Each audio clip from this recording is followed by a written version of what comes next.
Okay. Next, potential difference. Page 203. Take page 203. നമ്മുടെ കഴിഞ്ഞ ദിവസം നമ്മുടെ ഷോണൊക്കെ കാണിച്ച വയർ എനിക്ക് ഇന്ന് പുറം കിട്ടിയിട്ടുണ്ട്. ഇവിടെ വയറിങ് എടുക്കുന്നുണ്ടായിരുന്നു. അപ്പോൾ ഇതെന്താ ഈ സാധനം? ഇൻസുലേഷൻ ടേപ്പ് എന്ന് പറയും. സെലോ ടേപ്പ് അല്ല ഇത് ശരിക്കും. സെലോ ടേപ്പ് മറ്റേ എന്താ പറയണ്ടേ, പ്ലാസ്റ്റിക് പോലത്തെ സാധനം, പ്ലാസ്റ്റിക് കളറിലല്ലേ. ഇത് ഇൻസുലേഷൻ ടേപ്പ് എന്ന് പറയുന്നത്. എന്തോ ഇൻസുലേഷൻ, എന്തുകൊണ്ടാണ് ഇതിന് ഇൻസുലേഷൻ എന്ന് പറയുന്നത്? ഇതിനെ ഇൻസുലേഷൻ ടേപ്പ് എന്ന് പറയുന്നത്. എന്തിനാ ഇൻസുലേഷൻ ടേപ്പ് എന്ന് പറയുന്നത്?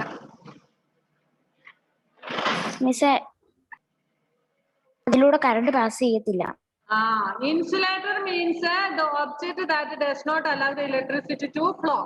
So we use these to cover like this way. ഇതിനെയൊക്കെ ഇങ്ങനെ കവർ ചെയ്യാൻ വേണ്ടിട്ട് ഉപയോഗിക്കുന്നതാണ് സാർ. അതുകൊണ്ടാണ് ഇതിന് ഇൻസുലേഷൻ ടേപ്പ് എന്ന് പറയുന്നത്. ഓക്കെ, ഇതിന്റെ ഈ സൈഡിൽ ഒരു സൈഡില് എന്താ പറയുന്നത്, പശയുണ്ട് അല്ലെ. അതുകൊണ്ട് ഇങ്ങനെ ഇങ്ങനെ ഇങ്ങനെ ചുറ്റി വെക്കും. അപ്പൊ എന്താന്ന് വെച്ചാല് ഇന്ന് പൊളിക്കാൻ നോക്കിയിട്ട് ആവുന്നില്ല. ഇൻസുലേഷൻ ഭയങ്കര സ്ട്രോങ് ആണ്. Okay. This is a copper wire. This is copper wire. This is conductor. It's a good conductor. It passes. It allows the electricity to flow through it. Appo nammal kuttumbol ee electricity idinathude pogum. It is strong aanu.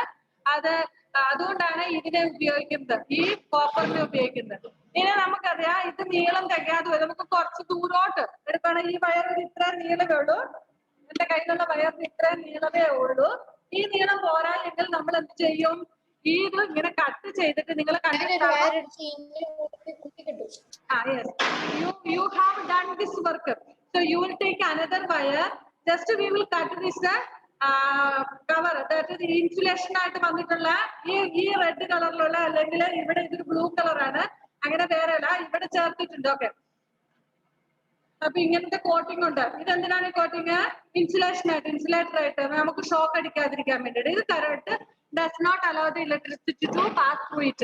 Then if we want to join this, we will just cut this insulator and then we will take the copper wires like this way, and also we will take this ones also we will cut and take out means a little bit. We will take out the copper wire and then we will join like this way. ഇത് join ചെയ്യും ഈ രണ്ടെണ്ണത്തിന്റെ കൂടെ. അങ്ങനെ join ചെയ്താണ് ഇവിടെ already. എന്നിട്ട് ഈ insulator ഇതുപോലെ ഇൻസുലേറ്റർ വെച്ച് അത് ക്ലോസ് ചെയ്യും. കാരണം നമുക്ക് അത് എവിടെയെങ്കിലും നമ്മളുടെ കൈ അറിയാം, നമ്മുടെ ബോഡി എവിടെയെങ്കിലും ടച്ച് ആയിട്ടുണ്ടെങ്കിൽ we will get a shock. So ഇവിടെ കഴിഞ്ഞ ദിവസമൊക്കെ പറഞ്ഞാണ് നിങ്ങൾ ചെയ്യുന്നതുമാണ്, കൃത്യമായിട്ട് നിങ്ങൾക്ക് അറിയാം അല്ലെ. ഈ വക കാര്യങ്ങളൊക്കെ ചെയ്യാറില്ലേ ഫെയ്ത്തെ, ഷോണേ?